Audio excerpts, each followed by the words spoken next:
মহামান্য সুপ্রিম কোর্টে গত 5ই ফেব্রুয়ারি 2026 ডিএ মামলার রায়দান হয়েছে এবং সেখানে অনেক কিছু ব্যাপার উঠে এসেছে, যেটা নিয়ে আমরা প্রথমেই সেদিন আমরা আলোচনা করেছিলাম অ্যাকচুয়ালি।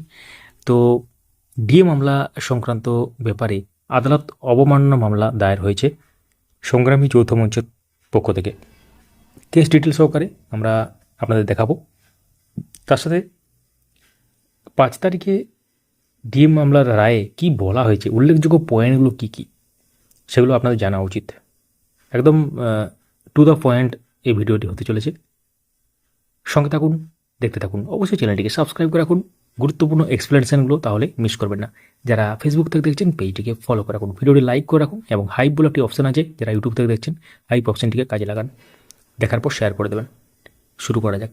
তো স্ক্রিনে আমরা দিয়ে দিলাম গত 5/2/2026 মহামান্য সুপ্রিম কোর্টে যে রায়দান হয়েছিল, সেখানে দেখতে পাচ্ছেন 59.7 যে পয়েন্ট, সেখানে কি লেখা আছে, কমিটি গঠন করা একটা ব্যাপার ছিল এবং তার কমিটি 6 মার্চ 2026 মধ্যে মোট কত টাকা দিতে হবে এবং কিস্তির সূচি ঠিক করবে।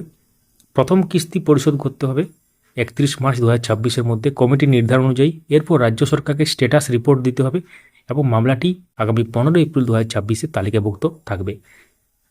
তো এক্ষেত্রে 31 মার্চ 2026 মধ্যে প্রথম কিস্তির টাকা কিন্তু দিতে একটা বলা হয়েছে। এবং এক্ষেত্রে আমরা এবার চলে যাব যেটা কন্টেম্প্ট পিটিশন হয়েছে সে ব্যাপারটায়।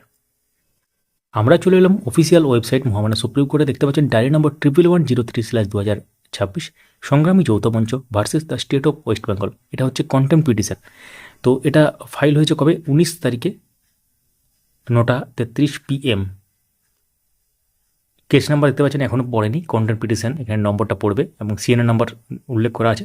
পিটিশনার সংগ্রামী যৌথ মঞ্চ, respondent the state of West Bengal এবং পিটিশন অ্যাডভোকেট উল্লেখ করা আছে নাম, দেখতে পাচ্ছেন। তো আর্লিয়ার কোর্ট ডিটেলস যদি আমরা যাই, তো এখানে দেখতে পাবো যে গত 5 তারিখে যে জাজমেন্টটা এসেছিল এবং সেটা কিন্তু এখানে ইয়ে করা আছে, অর্ডার ডেট দেখতে পাচ্ছেন আছে। এবং তারপরে এর সাথে যে আরও যে কেসগুলো অ্যাটাচ আছে বা আর্লিয়ার কোর্ট ডিটেলসে যেটা দেখতে পাচ্ছেন সেটা কিন্তু মেনশন করা আছে।